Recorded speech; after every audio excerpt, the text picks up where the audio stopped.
Hello दोस्तों, आप सभी का एक बार फिर से स्वागत है हमारे YouTube channel Shankarnath education point पर। दोस्तों, यूपी ट्रिपल एससी के एग्ज़ाम चल रहे हैं, उनका दोस्तों सॉल्यूशन मैं आपके सामने लेकर आया हूं। कल बहुत ही मोस्ट इम्पोर्टेंट एग्ज़ाम दोस्तों ये था, जिसमें बहुत सारे क्वेश्चंस हमारी वीडियो से हमारे चैनल पर और हमारे क्विज ग्रुप में जो किए हैं वे आए हैं दोस्तों। मैं इसलिए ये सॉल्यूशन करा रहा हूँ दोस्तों, ताकि आपको ही पता चल जाए कि कितने क्वेश्चंस क्लास से आए हैं जो आपको बताए गए थे, बिल्कुल डायरेक्ट टू डायरेक्ट दोस्तों। और जीएस के अच्छे क्वेश्चन है, यही क्वेश्चन आपके सीईटी एग्जाम में भी आ सकते हैं दोस्तों, क्योंकि जीएस के कभी पोर्शन क्वेश्चन नहीं बदलते दोस्तों। जो करंट अफेयर आता नया वो जीएस बन जाता, तो वो उससे क्वेश्चन बदल सकते हैं। तो दोस्तों पूरा पेपर हम सॉल्यूशन करेंगे जीएस का। इसमें यदि आप चैनल पर पहली बार आए, चैनल को सब्सक्राइब कर दीजिएगा, बेल आइकन ज़रूर दबाइएगा और वीडियो को ज़्यादा से ज़्यादा शेयर कीजिएगा। Telegram channel, WhatsApp group join नहीं किया है तो ज्वाइन वहाँ पर ज़रूर कीजिएगा, लिंक डिस्क्रिप्शन बॉक्स में मिल जाएगा। तो सबसे पहला क्वेश्चन था दोस्तों, निम्नलिखित में से वह कौन सा व्यक्ति है जिसका नाम देवानाम प्रियदर्शी भी था। तो दोस्तों देवानाम प्रियदर्शी इन शासक में था मौर्य सम्राट चंद्रगुप्त, भगवान महावीर, मौर्य सम्राट अशोक, गौतम बुद्ध। तो इस क्वेश्चन का राइट आंसर था भी मौर्य सम्राट अशोक। अशोक का नाम था देवानाम प्रिय दोस्तों। उसके बाद अगले क्वेश्चन पर चलता हूँ। अगला क्वेश्चन है भी, संगमरमर पर पितरा दुरा या रंगीन पत्थर की जड़ाई का काम डैश के समय में बहुत लोकप्रिय हो था। तो दोस्तों आपसे भी जानते हैं, इस क्वेश्चन का राइट आंसर होगा शाहजहाँ। शाहजहाँ के काल को ही दोस्तों स्थापत्य कला का स्वर्ण काल कहा जाता है। जितनी भी ज़्यादातर इमारतें बनी वो शाहजहाँ के काल में बनी, इसलिए जो पितरा दुरा या रंगीन पत्थर की जड़ाई का काम था वो शाहजहाँ के शासनकाल में शुरू हुआ था। अगला क्वेश्चन पर चलते हैं भाई। निम्नलिखित में से किस युग में तांबे का पहली बार उपयोग किया गया था। तो तांबे का अगर क्वेश्चन पूछ ले तो सीधा सा दोस्तों आपको आंसर दिख ही रहा है, अभी ताम्र पाषाण युग। ताम्र पाषाण युग मतलब तांबे का युग था। इस टाइम पर तांबा धातु सबसे पहली धातु जो सिंधु सभ्यता के टाइम पर खोजी गई थी। उसके बाद अगले क्वेश्चन पर चलते हैं, थोड़ा सा स्पीडली करेंगे दोस्तों हम। निम्नलिखित में से किस स्थान पर प्रथम बौद्ध संगति का आयोजन किया गया था। तो 4 बौद्ध संगतियाँ हुई थी दोस्तों। सबसे पहले राजगीर में, जो इस क्वेश्चन का राइट आंसर है। फिर था भी आपका वैशाली में, उसके बाद पाटलिपुत्र में, उसके बाद दोस्तों आपका कुंडलवन कश्मीर में। तो ये रहेंगी भी आपकी 4 बौद्ध संगतियाँ, जो 4 जंग हुई थी। पहली राजगीर में, दूसरी वैशाली में, तीसरी पाटलिपुत्र में दोस्तों, और चौथी कुंडलवन या कश्मीर में। अगले क्वेश्चन पर चलते हैं। अगला क्वेश्चन, दांडी नामक यात्रा के दौरान निम्नलिखित में से किस सामाजिक कार्यकर्ता ने गांधी जी को आंदोलनों के केवल पुरुषों तक सीमित न रखने के लिए राजी किया था। मोस्ट इंपोर्टेंट क्वेश्चन दोस्तों, इस तरीके के बड़ा सा क्वेश्चन होगा, लेकिन आंसर आपको समझना। गांधी जी को आंदोलन को केवल पुरुषों तक सीमित न रखने के लिए राजी किसने किया था? कमला देवी चट्टोपाध्याय। यानी कि पुरुषों तक सीमित मत रखो, इसमें महिलाओं को भी सम्मिलित किया जाए, मेन मकसद ये था दोस्तों। तो कमला देवी चट्टोपाध्याय ने।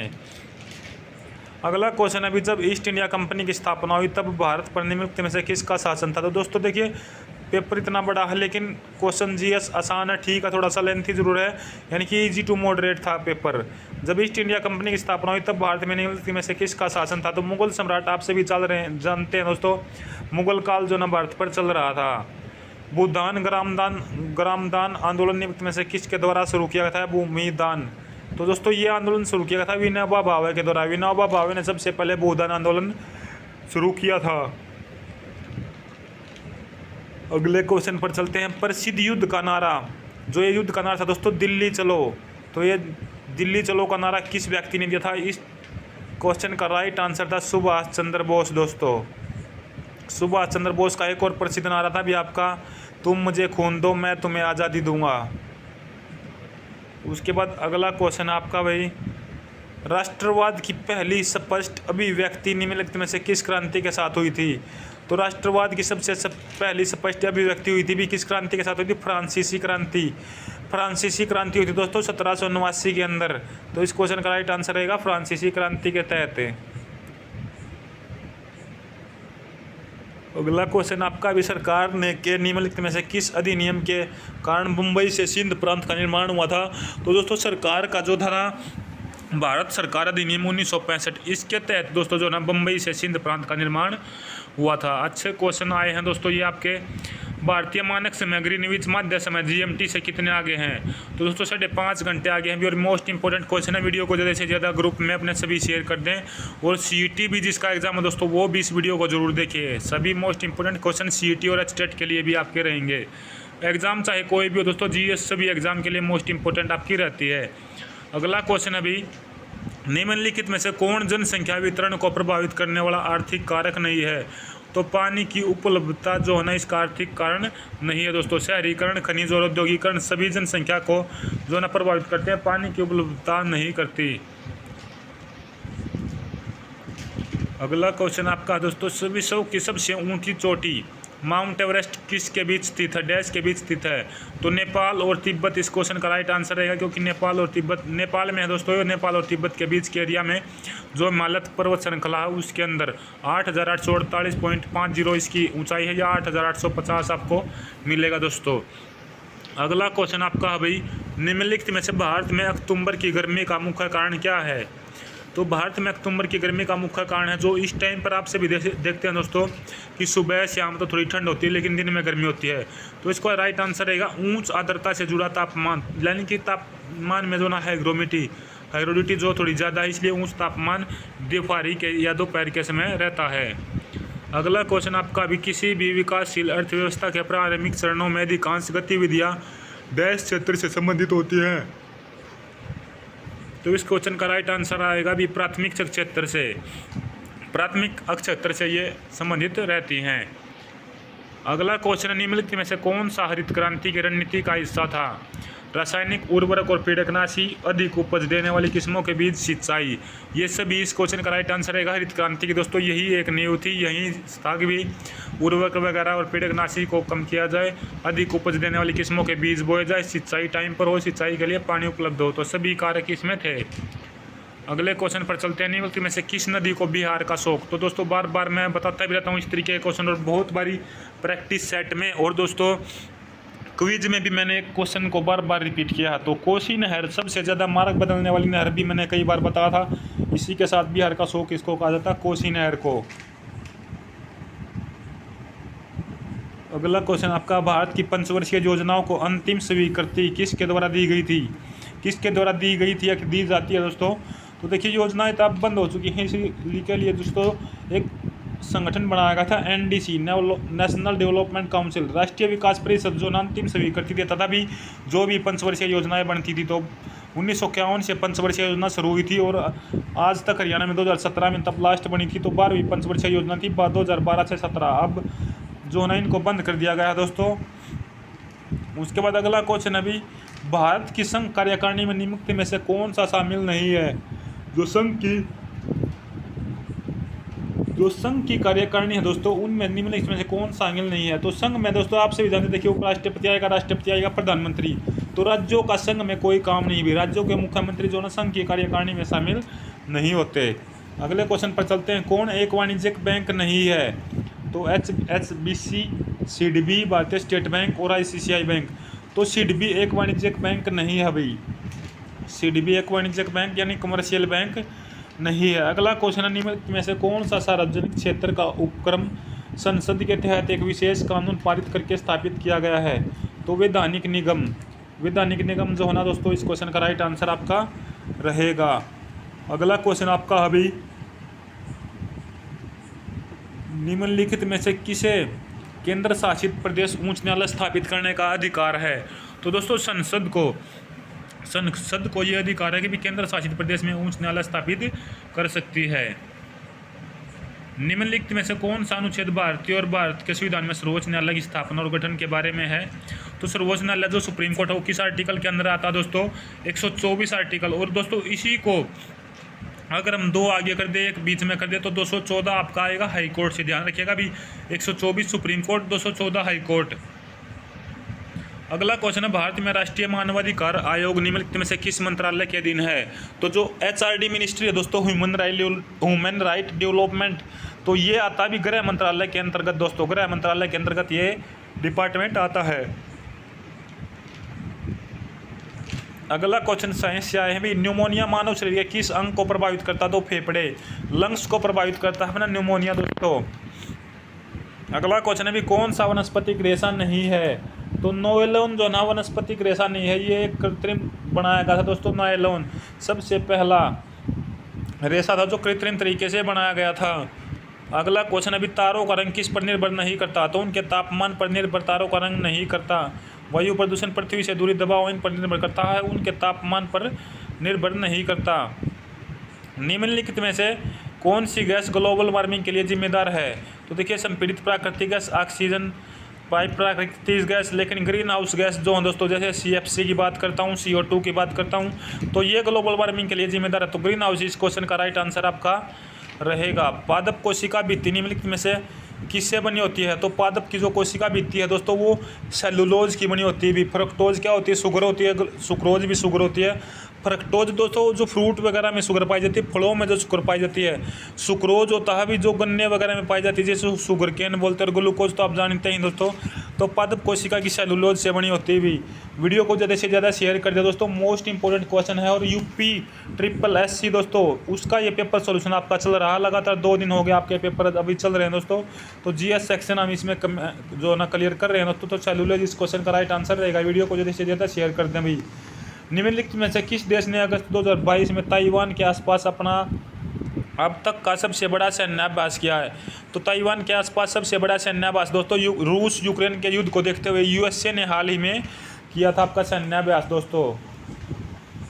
अगस्त 2022 में भारत की पहली अंडर वाटर मेट्रो का उद्घाटन निम्नलिखित में से किस शहर में हुआ? मोस्ट इंपॉर्टेंट क्वेश्चन है दोस्तों। अभी हाल ही में जितने एग्जाम हुए हैं, सभी एग्जाम में क्वेश्चन आया। तो ये अंडर वाटर मेट्रो भी कोलकाता के अंदर चलाई गई थी। बहुत इंपॉर्टेंट क्वेश्चन था ये। निम्नलिखित में से हाल ही में किस देश के वैज्ञानिकों ने पहला कृत्रिम भ्रूण तैयार किया है? तो इजराइल इस क्वेश्चन का राइट आंसर रहेगा। प्रधानमंत्री नरेंद्र मोदी ने निम्नलिखित में से किस राज्य में IBX India international bullion exchange launch किया है? तो गुजरात राज्य के अंदर।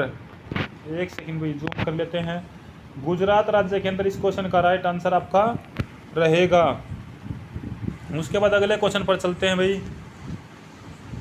आज़ादी का अमृत महोत्सव के तहत बड़े चलो अभियान निम्नलिखित में से किस केंद्रीय मंत्रालय ने शुरू किया था? तो संस्कृति मंत्रालय ने दोस्तों ये शुरू किया गया था बड़े चलो। आज़ादी का 75वां अमृत महोत्सव जो है इस बार मनाया गया। भारतीय सेना ने जुलाई 2022 में डैश नामक एक अखिल भारतीय उपग्रह संचार अभ्यास का आयोजन किया। तो स्काईलाइट इस क्वेश्चन का राइट आंसर रहेगा। स्काईलाइट, आकाश में लाइट, ये ध्यान रखना भी। ये एक अखिल भारतीय उपग्रह संचार अभ्यास का आयोजन किया था। भारत के किन 2 शहरों के बीच आकाशा एयरपोर्ट भारत के किन 2 शहरों के बीच आकाशा एयर की पहली उड़ान का उद्घाटन किया गया? तो मुंबई से अहमदाबाद के बीच जो है ना आकाशा एयरलाइंस का उद्घाटन किया गया है, उड़ाई गई है आकाशा एयरलाइंस। निम्नलिखित में से कौन सा राज्य भारत में पहला हर घर जल प्रमाणित राज्य बनेगा? तो बहुत सारे एग्जाम में रिपीटेड क्वेश्चन दोस्तों ये है, कई बार मैंने भी वीडियो में बताया है। तो गोवा इस क्वेश्चन का राइट आंसर रहेगा। 100% जल हर घर जल के तहत ये राज्य बन गया दोस्तों, हर घर को जल उपलब्ध कराने में। अगला क्वेश्चन है, कौन सा भारत का पड़ोसी देश नहीं है? तो बहुत बारी बताया दोस्तों। देखिए, मालदीव समुद्र में भारत के साथ लगता है, चीन वैसे ही लगता है, और म्यांमार पूर्वी साइड में है, चीन उत्तरी पूर्वी साइड में, और मालदीव जो ना साउथ वेस्ट साइड में समुद्र की सीमा को छूता है दोस्तों आपका। तो इसका राइट आंसर रहेगा UAE भारत का पड़ोसी देश नहीं है भाई। अगले क्वेश्चन पर चलते हैं। निम्नलिखित में से किस IIT ने भारतीय भाषा को आगे बढ़ाने के लिए A14 भारत में नीलकणी केंद्र की शुरुआत की है? तो IIT मद्रास, ये क्वेश्चन भी इम्पोर्टेंट आपका है, IIT मद्रास ने। अगला क्वेश्चन है, किस केंद्रीय मंत्री की अध्यक्षता में चंडीगढ़ में नशीली दवाओं की तस्करी और राष्ट्रीय सुरक्षा पर एक राष्ट्रीय सम्मेलन आयोजित किया गया? तो इस क्वेश्चन का राइट आंसर रहेगा अमित शाह। अगला क्वेश्चन आसान सा क्वेश्चन है, अभी डैश लोकसभा में पद धारण करने की न्यूनतम आयु है?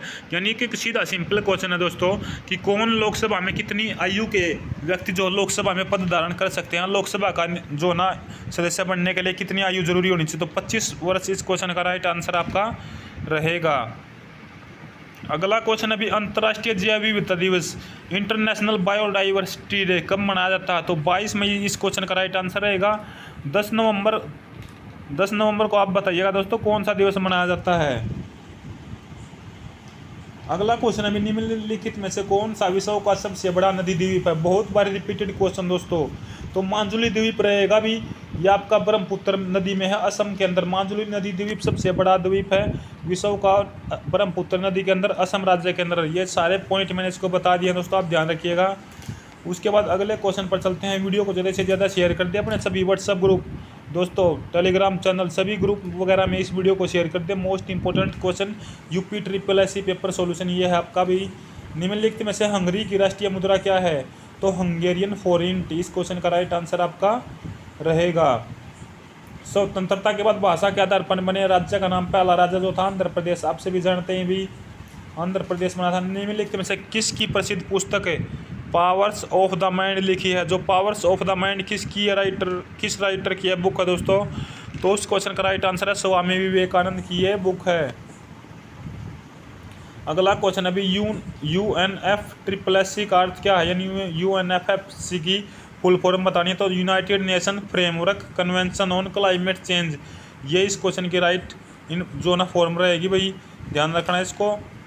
देखिए ऊपर 3 में दोस्तों, ऊपर 2 में फेडरेशन है और नीचे दोस्तों पहले ही फ्रेमवर्क दे दिया। तो एक जो ना ऐप का मतलब यहाँ पर नहीं दिया था, तो ये ध्यान रखना भी। तो फ्रेमवर्क काउंसिल की जगह कन्वेंशन होगा, ये क्वेश्चन का ध्यान रखना। वैसे United nation framework convention on climate change, ये आपका रहेगा UNFCCC। अगला क्वेश्चन नौटंकी किस राज्य का लोकगीत नृत्य है? ये भी बहुत बारी बताया मैंने, 2 वीडियो इनकी ली हैं दोस्तों, क्लासेस 2 इनकी बनाई गई हैं। तो इस क्वेश्चन का राइट आंसर रहेगा उत्तर प्रदेश। उत्तर प्रदेश में इसके अलावा कथक भी होता है। आंध्र प्रदेश की बात करता हूँ कुचिपुड़ी, और दोस्तों भारतनाट्यम भी कुछ हद तक यहाँ पर होता है। केरल की बात करूँ तो भाई केरल में आपका मोहिनीअट्टम और भारतनाट्यम रहेगा। कर्नाटक में भी दोस्तों रहेगा। उसके बाद अगले क्वेश्चन पर चलते हैं, एक सेकंड रुकेगा। आज की वीडियो का अंतिम क्वेश्चन है भैया आपका, अंतर्राष्ट्रीय ओलंपिक समिति का मुख्यालय डैश में स्थित है? तो अंतर्राष्ट्रीय ओलंपिक ये जो दोस्तों IOC है, इंटरनेशनल ओलंपिक कमेटी है, उसका हेडक्वार्टर देखिए स्विट्जरलैंड दिया गया। तो स्विट्जरलैंड यहाँ पर राइट आंसर रहेगा। अन्यथा जगह का नेम पूछ ले, जो फेमस जगह है जो जहाँ पर हेडक्वार्टर है, मेन जो शहर है, तो लुसाने स्विट्जरलैंड में आपका अंतर्राष्ट्रीय ओलंपिक समिति IOC का हेडक्वार्टर रहेगा। लुसाने भी दे दिया जाता है कई बार, तो ध्यान रखना लुसाने में है। तो दोस्तों ये थे भाई UPSSC के GS के मुख्य क्वेश्चन जो मैंने इस वीडियो में आपको बताए। वीडियो को ज़्यादा से ज़्यादा शेयर कर देना, कमेंट करके बताना दोस्तों जो क्वेश्चन पूछा गया 10 नवंबर को कौन सा दिन मनाया जाता है। और यदि चैनल पर पहली बार वीडियो देख रहे हैं, प्रैक्टिस सेट लगा रहे हैं, तो चैनल को सब्सक्राइब कर दीजिएगा। व्हाट्सएप ग्रुप टेलीग्राम चैनल को जरूर ज्वाइन कीजिएगा। इस वीडियो में दोस्तों फिलहाल इतना ही। धन्यवाद। जय हिंद, जय भारत, जय हरियाणा।